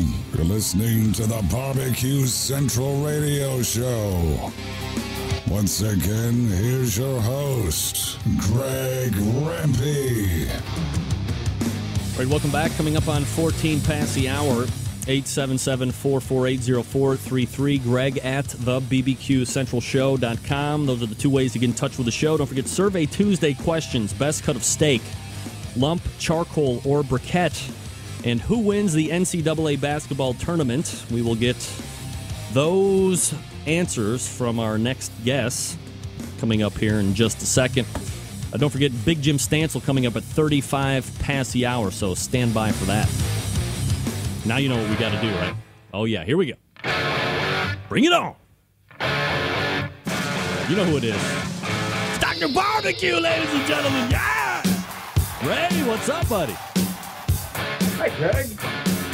You like the, we're back to Highway to Hell. You think we're on a Highway to Hell tonight or what? Yeah, it's kind of like that. Ray, what do you hate Jim Shahin for? Well, it's not that I hated him. His hair was a little rough, and he was kind of boring me. I was fired up to come out of the gate. Ray, are you criticizing somebody's hair? Well, everybody's got their own look. That one just wasn't for me. There you go. All right. Ray Lampe joining us here on the show. He is a longtime guest and multiple-time author. He's the executive chef for Big Green Egg. He's been on television a number of times, all of this great stuff. Look, Ray, I wanted to get you on, and I was chasing you probably over the last couple of weeks because it was the very first Sam's Club event that took place this year. It was in Tampa, Florida. And you took third overall at that competition. I know it was a number of weeks back, but if you can possibly recount, that weekend and kind of how it went down for you. I mean, you've been in a lot of competitions. You've done this thing for a long time. How did it feel to get back out there and pull a third and be able to move on in a regional and this event or this tour, which everybody seems to be very behind? Well, I mean, it's exciting. I'm a big fan of the Sam's Club concept in general. I like seeing people do different stuff. Everybody just wants to do the same old stuff, and I like it. I think it's exciting. Now we move on to the regional and maybe go to Bentonville at the end. Heck, with this kind of process, there's going to be a bunch of good teams there. I I'm a big fan. So I'm happy to go out there. And yeah, of course, I'd like to be competitive. And I think I've cooked a little better the last couple of years. And qualifying is a big deal. And, the other thing is that with the way they structured the money, down here it was not going to be a qualifier because we don't have a blanket thing. So third paid $1,000. Heck, that's just fine. Yeah, you always want to win, but hell, I got enough trophies. $1,000 in third place, move on to the next thing. I felt good about it. Dr. Barbecue Ray Lampe joining us here on the show. Ray, your categories were absolutely fantastic. You had, you were third overall. You had the fourth in chicken. You had a ninth in ribs. You had a fourth in pork. So three. And look, it seems to be odd enough. I was just talking with Andy about it. For the people that win or the people that get second, third place, there seems to be three categories that you're in the top 10 with, and then you have one that just kind of falls out. Now, for you, it wasn't pork, it was brisket. And for crying out loud, Ray, I can't believe it. You were one of the inaugural members of the Brisket Roundtable. How the hell does that happen? You were giving out secrets years ago. How does this happen with a 13th place brisket? That was a long time ago, wasn't it? Oh, yeah. Gosh, I don't know, man. I thought that brisket was really good, too. I got a new friend in Creekstone Farms, and, man, I was really trying. I put a ton of effort into that brisket, and I thought it was great, and it just didn't have a good day. I like the format a lot, but you've got, I think they had 5 judging tables, and if there's one that's scoring a little lower, it's going to really have a big swing on the contest. If you've got 20 tables, a big contest in there, well, you get lucky and you don't necessarily hit every table, but you're going to hit 4 out of the 5 tables at the Sam's Club thing, and if there's a low scorer, you're going to get it, and the guy who doesn't get it is probably going to have the best day. It's just the nature of the game. That's how we do it. You can't feel bad about it. It's the way it goes. But it certainly was a good brisket. I'll make no apologies for the quality of the brisket I turned in. Were you happy with the other 3 categories? Obviously they did well with the judges. 3 that were in the top 10, the 4th in chicken, the 4th pork, 9th ribs. Were they as good as the scores indicate? Did you think some were better and some were worse, or where did you fall out with those? Well, I made no secret about this. I've sort of sold my soul, I feel, over the last couple of years. Well, not really, but I come from, I started cooking KCBS in 1991, and back then, everybody showed up with a cooler of beer and a couple heads of lettuce and some meat, and whoever could cook the best barbecue while they were partying won the contest. We didn't share our secrets with our best friends. We didn't share them because it was secret. You were making this rub at home. You were making this sauce at home, and it's just so different now.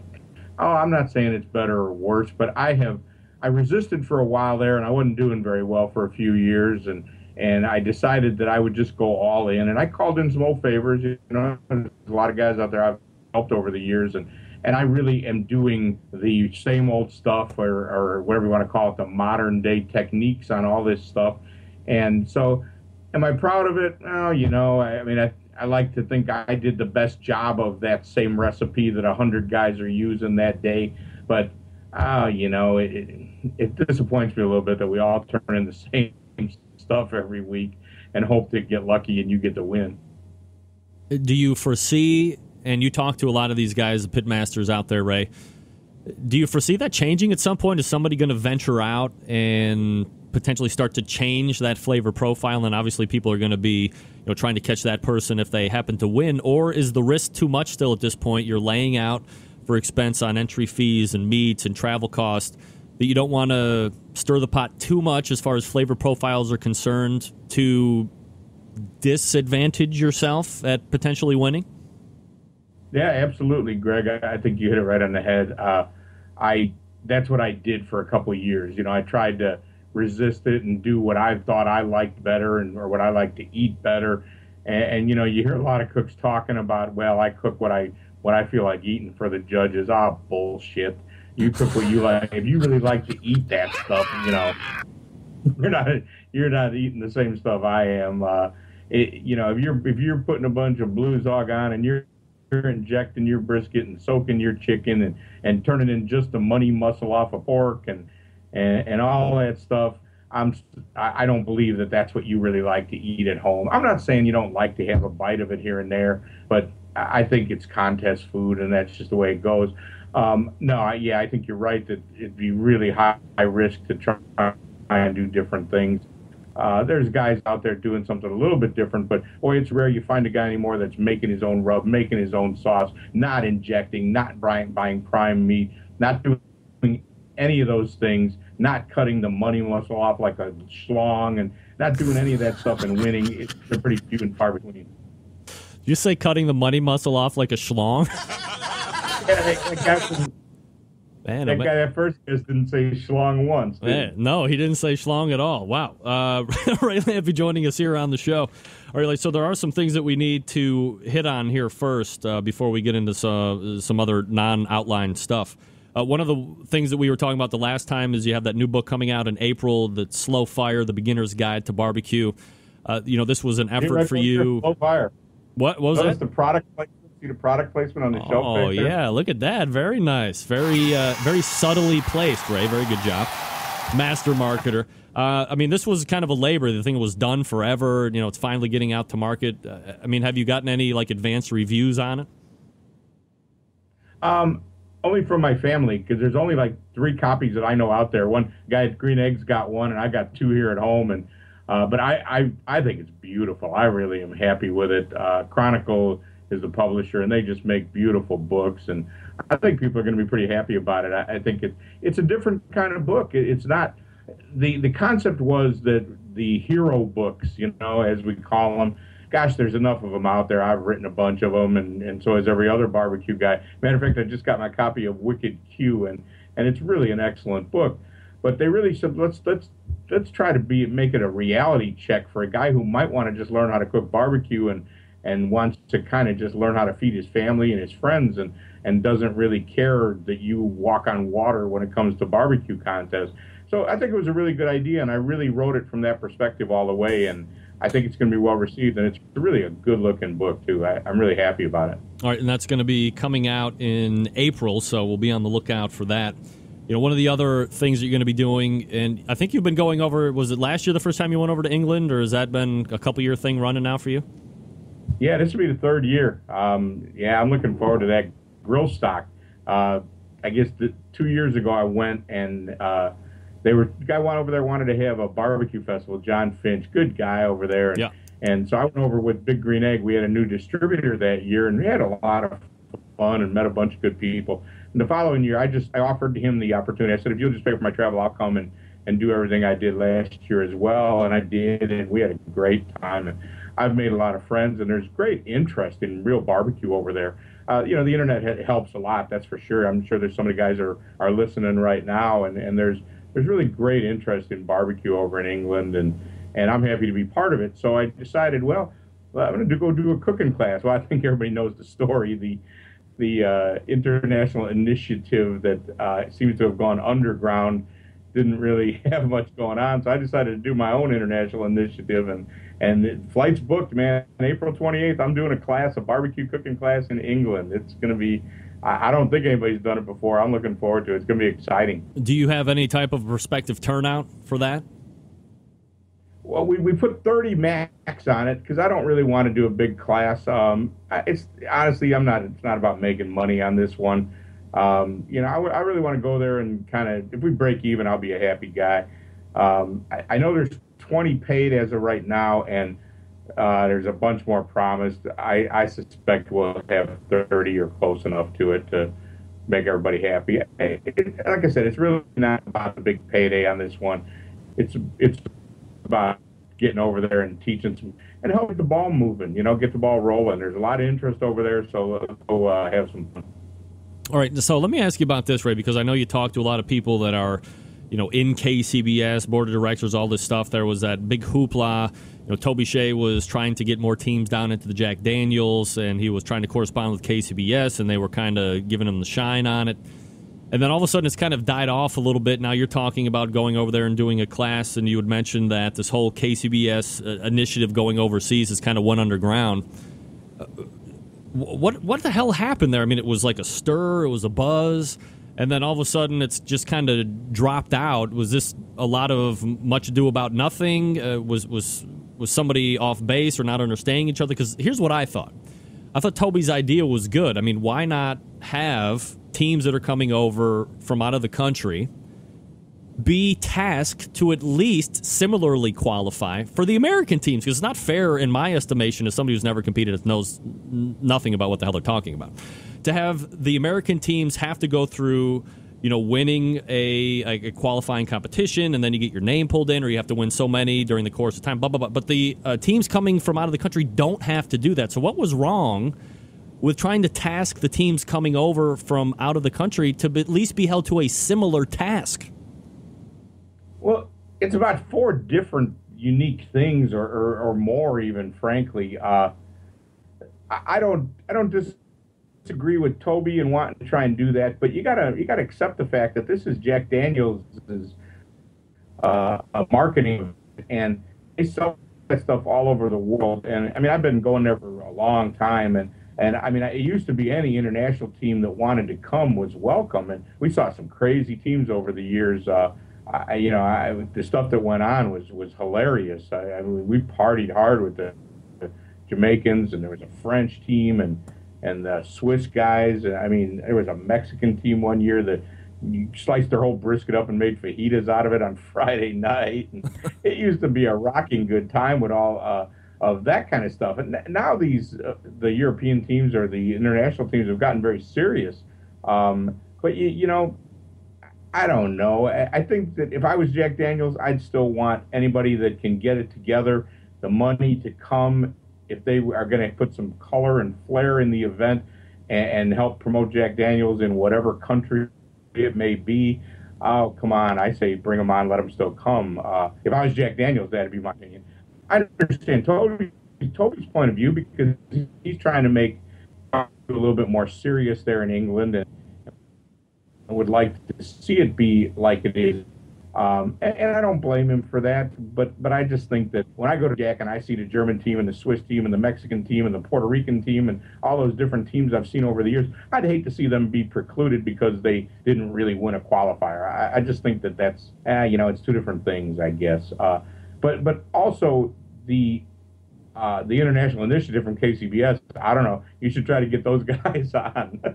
Yeah, you know by now that KCBS and me, for some reason, don't mix. I mean, it's actually been fantastic that I've been able to have Candy Weaver on as much as I actually do, because nobody would give me the time of day prior to her getting over on the board of directors and then presidency.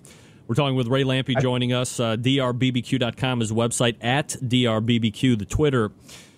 Ray, look, you're a TV guy. We've seen Pitmasters. You're obviously somebody, I mean, you're probably not taking part in it, but somebody that can give us a good perspective on it. Are you excited to see what version 3 brings us? Are you over it by now and you'd rather watch, Gator Boys or Rattlesnake Poachers of Bigfoot, or what do you think? I always like to see it. I've enjoyed every version of it. They're all different. It's kind of interesting to me. This really goes back to the first one we did. Remember that? Where we traveled around to different places, and the judges were Ed Royce and Bill Felder and Rocky Danner. Those were the old school guys judging, and we were cooking. And it's kind of the same show with a little bit more flair, and everybody's a little more polished than they were back then. That's for sure. There wasn't a whole lot of TV guys back then. I think that might have been the first time Myron was on TV with me swearing at the camera. But I love it. I always like seeing it. The more, the better. It's certainly good for everybody. Oh, hell, I was there cooking. I didn't cook rattlesnakes, but I cooked some lobsters and clams and stuff, and it was all fun too. I think any and all of it's good. I don't sit at home and I'm kind of living it. I don't like to sit at home and critique it all. Heck, that was fun. This might be a good version. I think it's a good U-turn. I think Tuffy will be good. I don't know. If you don't know, I'll be the guy to tell you. I saw pictures of it. Myron's judging right in the middle, just like when we did that. It looks just like the CBS show we did last year. With Myron sitting right in the middle with Tuffy and Aaron Franklin, a guy with a barbecue joint in Austin that's gotten a ton of attention. He had a barbecue truck, and he now has a restaurant there. And I was looking at his website the other day, claims he sold out a brisket every day the restaurant was open. Wow. That's pretty impressive. So those are the judges, and my best guess is they're going to rotate the teams, and I think it's probably going to be a lot of fun. I'm a big fan. All right, Ray, so we got a couple minutes left here, and I do want to touch on a couple things. Kingsford gets a lot of heat for being the blue bag and the briquettes suck and blah, blah, blah. But they do show a lot of love and support to the barbecue and grilling community, obviously because it's like their industry, right? So with this Kingsford Invitational, what do you think about them stepping up to the plate and getting some type of a sponsorship and promotion going on? Oh, that sounds cool to me. You're going to take the best teams are all going to get invited. They're trying to schedule it so that everybody can come. Wouldn't it be cool to see the Jack winner, the Memphis and May winner, the Houston winner, and whatever the other 5 or 6 are, all just there, nobody else at the contest? Those are the guys probably going to be judged by one table. Oh, I think that's great. Those Kingsford folks are great, man. They dump a lot of money into it, but they come out and they hang with us, too. They really get it. They're part of the community. If you never hung out with them at the American Royal, there they are at Chris's booth. I mean, go have a drink with them. They're great folks, and I'm a big fan. All right, and then finally, you're the corporate chef for Big Green Egg. You've had a relationship with them for years. Anything new and exciting that's happening with you and the folks at the ceramic cooker Big Green Egg? Well, they got a new website that they launched a couple months ago, and we just shot a bunch of video for it the other day. We shot a bunch of still stuff for it the other day. There's going to be a lot of content on that website in the near future. The product is doing great. The product is, it's the best one on the market. The other guys everybody shoots at us and talks all they want, but the Big Green Egg is still the leader in the industry by far. Everything's great. Love them guys. All right, let me ask you the Survey Tuesday questions before I cut you loose. Is that all right? Yes. All right, here we go. Question number 1, best cut of steak. Ribeye. Have a nice dinner. Gotta be. 4 for 4 tonight. If you have your choice, lump charcoal or briquette charcoal? Always lump charcoal for me. I think that's the best fuel to cook with. All right, and then question number 3. Who wins the NCAA basketball tournament? You know what that means? Yeah, it means you gave the wrong answer again. What's with you guys? It's going to be Ohio University. Nobody's going to give me the satisfaction of saying Ohio University. Gators are going to win this. All right, so we'll see if that happens to be the case. We're talking with Ray Lampe, Dr. Barbecue. Again, you can find him at drbbq.com is the website, at drbbq. The Twitter, he's on Facebook as well. Ray, always appreciate the time. Thanks for coming on tonight. Anytime, Greg. Good talking to you. All right, take care. There he is, the good doctor, weighing in on a number of things. Look, I don't know if he just said this or not. Did he just say cutting money muscle off like a schlong? What?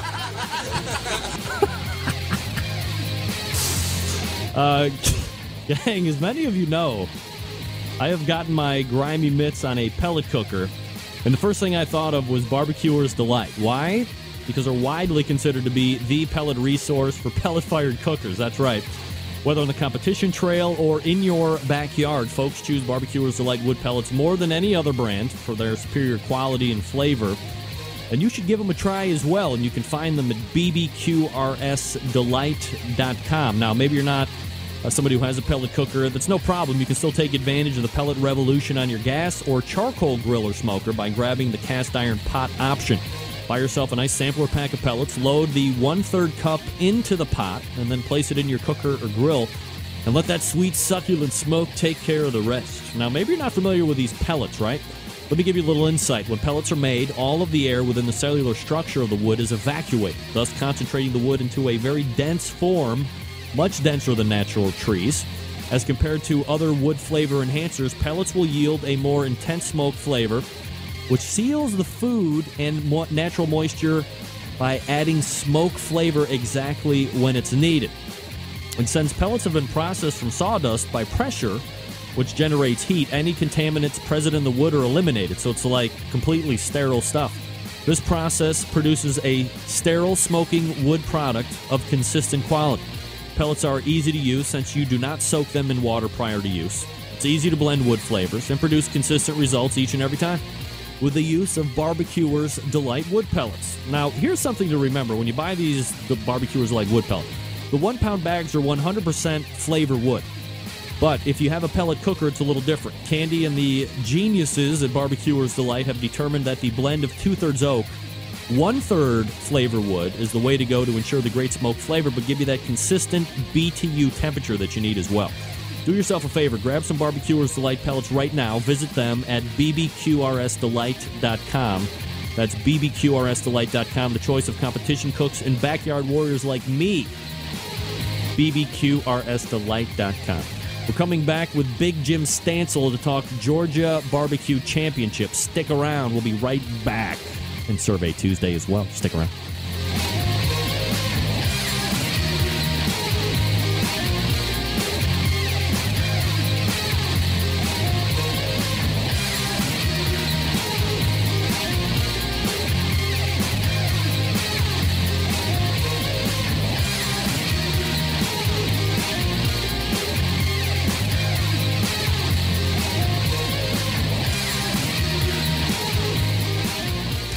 Big name interviews, advice on cooking brisket and ribs, and the only host willing to share his honest opinion on all things important in the world of barbecue. It's the Barbecue Central Show.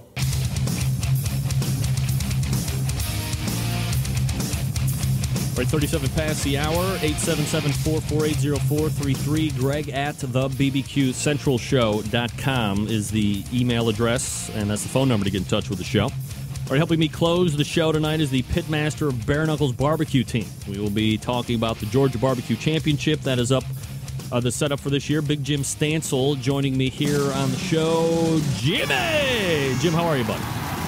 Good, man. How you doing? I'm doing absolutely fabulous, Jim. And I appreciate you taking the time to join me tonight. We're going to be talking a little bit about this Georgia Barbecue Championship and, of course, barbecue as well, no doubt. I mean, you're a guy that's been steeped in barbecue for quite a while. You got the Bare Knuckles Barbecue Team. I guess before we get into the Georgia Barbecue Championship, you know, what's happening with the team? How's the season going for you? What do you have to look forward to in 2012? I think we're going to probably cook about 15, maybe 18 events. We've cooked a couple so far, just trying some new things and picking up on some ideas we practiced on over the winter. So nothing crazy, just working, catering, trying to get stuff going with the GBC with sponsors and whatnot. All right, Jim, so when you're taking time in between the seasons to work on things, like you said, I mean, are you doing like wholesale stuff changes, or did you see some things falling off towards the end of the year that you're just trying to rework and get them back up to par? Yeah, just reworking them. You'll change a little bit, but nothing crazy. I mean, we don't wholesale changes. No, we've been doing this long enough. We're not going to make wholesale changes just yet. The only thing I did do wholesale change-wise is I went from baby backs to St. Louis cut ribs, which was pretty good for us. We hit on them the first 2 times we cooked them, so we feel pretty good about those ribs. Jim Stansel joining us here on the show, Bare Knuckles Barbecue Pitmaster, BareKnucklesBBQ.com, the website, and then, of course, GeorgiaBBQChampionship.com. So let's go ahead and get into that. Jim, tell us a little bit about the project, you know, what's involved, the events, all this good stuff. This is our 3rd year for the Georgia Barbecue Championship. We've got 16 events on our calendar this year. You're going to have to cook a total of at least 5, post 5 scores from those events to be eligible for any of the championship points. The championship points should pay we're going to pay the top 10 overall places this year, and probably going to try, if we can get another sponsor, to pay the top 5 places in each category. So we're kind of doing it the same way they're doing it in KC for our awards banquet, but mainly focusing in on the state of Georgia and concentrating on getting these events as many cook teams involved as we can. In fact, the last 2 events, which are in North Georgia, will be a combined nearly $50,000 in prize money for the last 2 events. So the last 5 or 6 events should total up over $100,000, which is a pretty good amount of prize money considering you're not going to have to leave the state. So how many events are there going to be then for the championship series? There'll be 16 total. You'll have the opportunity to cook 15 because two events are on the same weekend. They've just been that way from the start, and we're not going to bump them because they're on completely opposite sides of the state. So they're not conflicting with each other as far as pulling teams in. They both have a full field of teams both years. And this third year, it's going to be the same way. I think those events are in May. One of them is in Waynesboro. One of them is in Rome. They both have a full field at this point in time. Is it going to be a cumulative score for those events that you cook, or do you have to register for the championship series in order to take part of it? How does that whole thing shake out? Yeah, we'd like for you to go to the website and register this year. We need to start tracking, as you get larger and you get more corporate sponsorship, obviously these people want to track who's participating, and marketing people love to see information. Not that we're going to sell your information, we just need to be able to put names and team names and stuff like that. So the 5 scores will be your 5 highest scores. You can cook 14 events or 12. I think a couple teams, Bubba, Pitbull's Up in Smoke, Danny Kugel, they probably cooked 12 or 14 12 events last year each. I'm sure they're going to cook at least 12 or 14 events this year. That's just how they do things. But you need five of your top highest scores overall, and then the individual categories will break down the same way, the top 5 highest scores you have.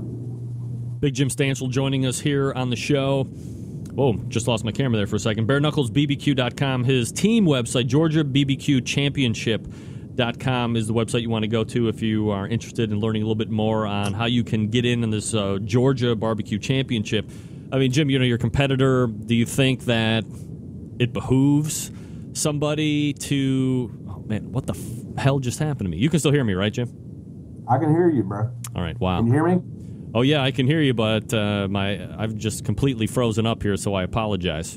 But I'm just going to stick with it here. Do you think it behooves the teams to cook as many as possible, or do you think somebody could just go and cook 5 and no big deal and they're off and running? What do you think? Well, no, if I say that... Uh-oh. Oh, shit. Go ahead. Keep going. We're good. All right. Last year... Cool Smoke Tuffy, he only cooked the 4 events, and he was second overall. So it doesn't necessarily mean you have to cook them all. I think the ones you cook, you just need to have a good quality score on them. I don't think it's anything you can, I think you can cook 5 events and have 5 good scores and win the thing. I don't think it's, we'd love for you to cook as many as you can, but I don't think it's to the point where, some of these teams, they can't cook more than 4 or 5 events, and that probably would be the best thing for them, to just cook those half a dozen events, and that way they post a score. But as we get on into the fall, it seems like those guys started picking up momentum and cooking those events because it was getting really close. I mean, it was, I think, less than 20 points separated first through fourth overall, and that's a pretty huge point spread there, or a pretty small point spread for something that was paying, the top 5 places. Absolutely. Jim Stansel joining us here on the show. Jim, I mean, what's the flavor profile like down there? I mean, if you're going to be cooking in Georgia and you need to be taking part in the Georgia Barbecue Championship, let's say I'm a team that's based out of, Cleveland, and I'm going to be coming down there to try and win all the money that I could possibly get from the Peach State. Is it varying down there from how it is in the other parts of the country, do you think? Is flavor profile still regional? Yeah, I think as you get above Kentucky and just, north of Tennessee, and then you start to spread out towards the Midwest, I think it does change a little bit. I know when we went to Kansas City and cooked in the Royal, which was 2 or 3 years ago, the last time we went, we were 25th overall in the open division, and we cooked the same thing we cooked here. So I can't say for sure if that's going to be the case, but, Tuffy cooks all over the place. Bubba cooks all over the place. I don't know that there's a definite different flavor profile, but I think when you look at it overall, it's just you've got to be consistent. And if you're going to cook 14 events to post 5 scores, you better be consistent in those events if you want those numbers, or you don't have a shot. There's some tough guys out here cooking these events down here. We have some really close scoring. If they look at the website from last year, we list all the categories overall and everything, and then they need to look at the point totals, and they'll see who cooked 4 events, who cooked, and it'll tell you how many events they cooked, but we take the top highest scores from each event. So you'll see how close the numbers are when it breaks down first through 10th on every single category, including the overall first through 20th. All right, so do you have any early predictions as far as who you might think is going to be coming out on top this year? You know, Bo's won it 2 years in a row, and he told me when I saw him in the other day, he's like, they better not mess up. I'll be all over him again. So he's acting like he's the one. Danny Kugel saying, you know, Danny Kugel from, you know, they better not mess up. I'll be down there on them. So Danny Kugel's excited about getting in the front of it. I mean, he was close to the front too. There's a lot of really good cooks down here. I think that the South in general doesn't get a whole lot of play because we don't travel outside our realm, but you got a lot of the same judges: Tennessee, Alabama, Florida, Georgia, South Carolina, North Carolina. You got a lot of the same judges pool coming in from those areas, and Tennessee as well. And it's pretty tough down here. I mean, those guys up in north of Kentucky and all, they come down here. They know it's tough. You can ask any of those guys from KC. Jim Stansel joining us here on the show, talking about the Georgia Barbecue Championship. Jim, if I could just kind of change it up here for a little bit. You know, you had made a run previously for the KCBS Board of Directors, and, you know, you're kind of East Coast there. You know, what do you think about KCBS now and, you know, direction it's heading in? Are you got some positive vibes going from it? Is it kind of business as usual for you? Where are you weighing out right now? You know, I don't think it is business as usual. I think the newer guys that got elected in this year are going to actually start to make a few changes. We all know that major changes can't happen overnight. They're going to take time, and people need to come in, and the leadership as a whole is starting to change over somewhat. I'm excited about some of the things they're talking about. I'd like to see them implemented a little on a faster pace, but you know, change sometimes takes the slow road, and we'll just have to deal with what we can deal with as it comes to us. All right, so I was been asking all my guests here tonight. Obviously, barbecue and television have seemed to be going a little bit hand in hand here. Are you somebody that is excited to see version 3 of Barbecue Pitmasters, or have you kind of seen it run its course and you'll be interested in anything else that's on TV, like Keeping Up with the Kardashians or Lamar and Chloe? I don't think I'm going to be watching Lamar and Chloe, but no. Listen, anything that puts our sport into the limelight is a good thing. I mean, I call it a sport. It's what we do. This is what I do every single day. I'm either barbecue contests, barbecue catering, going to compete myself. So anytime you show something like that, it's a good thing. I don't think, like Ray said, I think it's cool. I've watched all the seasons, even back to when he did it. It's the same kind of format, and I think it looks great. It's great for what we do. You know, good job for everybody who's doing the deal. All right, Jim, how about the Survey Tuesday questions? Porterhouse. Whoa, hold on a second. Let me lead you. I'm the host, for crying out loud. Question number 1. Best cut of steak? Porterhouse. All right, let me ask you this, because I think Dave Bosca ignored me. You have T-bone, you have porterhouse. A lot of people confuse these for being like one and the same. Is it the same thing? It's not the same. What's different? It's not the same. I think it's like the second cut in. You can only get 2 porterhouse off of each loin or something like that. All right, I'll buy that. So I have no idea. You'll get a thicker fillet and a thicker strip. All right, very good. Sounds good to me, because I like both of those cuts myself, but I'm partial to the ribeye, but that's neither here nor there. Question number 2, if you have to choose, lump charcoal or briquette? Lump charcoal. Lump charcoal, all right. And question number 3, the only one I'm asking, or the last one I'm asking tonight. Who wins the NCAA basketball tournament? OU? Yeah! God!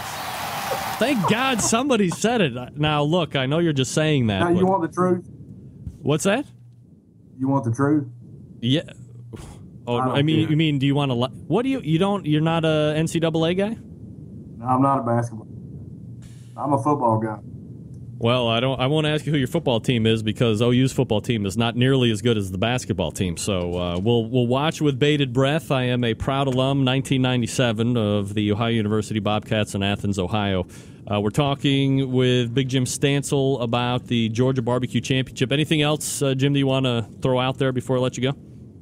No, I'm excited about barbecue in 2012, and I appreciate you having us on the show to talk about it. And if you guys need any information, go to the site. It lists all the events and all the sponsors and everything else. All right, Jim. Big Jim Stansel, you find him. He is the pitmaster of Bare Knuckles Barbecue, which is bareknucklesbbq.com. And again, GeorgiaBBQChampionship.com, the website for that event as well. Jim, always appreciate the time. Thanks for coming on tonight, buddy. Thanks, Greg. All right, take care. There he is. Big Jim. Thank God that I only had to do it 3 or 4 times a lead-in to get a guest to say Ohio University. How hard is it? That Jim Stansel, he is one sharp cookie. On his game, as they say, on his game. Thanks, Jim, for saying that, even though you don't like basketball. That's fine. I'm not actually a big college football guy. I know you wouldn't believe that. It's the Buckeye State. Not everybody's a Ohio State Buckeye fan in Ohio. Gang, a public service announcement to all the barbecue brothers and sisters from one of my sponsors, Stephen DeFranco from Stephen DeFranco Jewelers, who happens to be a barbecue junkie as well. Look, being married to a barbecue maniac can be trying. Things that are nonsense that have to do with barbecue that your wife has to put up with. I mean, these are just a few examples of why buying her an anniversary ring from Stephen DeFranco Jewelers might be one of the best ideas ever. Number one, you're probably always making a huge mess in the kitchen, and you don't clean up, do you? Of course you don't. You're lying, and you're lying, and you're lying, and you're lying. You even leave those dirty barbecue utensils in the sink. Forget about it. All you think about is barbecue 24/7. These books, these TV shows, websites like Big Jim Stansel's doing his catering, doing all of the stuff. All you do is leave sticky barbecue sauce on the cabinet doors, and the silverware drawers, on the kitchen tables, on the car, on the dog, for crying out loud. Exactly how many years has this fine lady had to put up with this mania? You're always filling the refrigerator with meat that you want to cook. What does she want? You're not asking that, are you? No. The spice cabinet's full of jars and rubs and spices, some you don't even remember that you even have, for crying out loud. Look, when was the last time you bought her a new piece of jewelry, right? Call Steve at Stephen DeFranco Jewelers, and he can help. Heck, he's had to get himself out of trouble with his wife because of his own barbecue addictions. Now, whether you participate in competition barbecue or you just do it for fun in the backyard like me, taking care of your wife by showing her how much you love her with a beautiful diamond anniversary ring from Stephen DeFranco Jewelers is just a ticket for her allowing you to continue to mess up the kitchen with your barbecue insanity. You're probably thinking that treating her to a new anniversary ring might break the bank and ruin the plans for the new grill or smoker. Forget about it. That's completely false. The diamond anniversary rings at Stephen DeFranco Jewelers started under $500. And not only does Steve stock great quality, but if you go to StephenDeFranco.com, you can see lots of great styles and really great prices, too. And as always, Steve has a very special barbecue brother and sister deal just for you. Here's how it works. You go to StephenDeFranco.com, you pick out a new diamond anniversary ring, and then you call Steve. 440-943-2700. That's 440-943-2700. You tell me you're a barbecue brother or sister, and we'll give you an additional $50 off the already discounted price to help you pay for taking your wonderful wife out to a non-barbecue dinner. Outrageous and beautiful thinking by Stephen DeFranco. And, of course, he'll always ship it for free. That's StephenDeFranco.com. Proud sponsor of the show. We'll be back to wrap this bad bitch up right after this.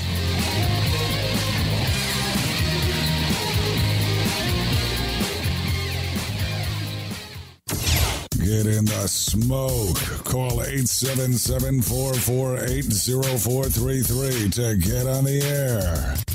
Now, here's your host, Greg Rempe. All right, 5 minutes till the top of the hour. 877-448-0433. I think I was doing a contest with Andy's Sauce on Twitter and on Facebook. But you had to direct message me.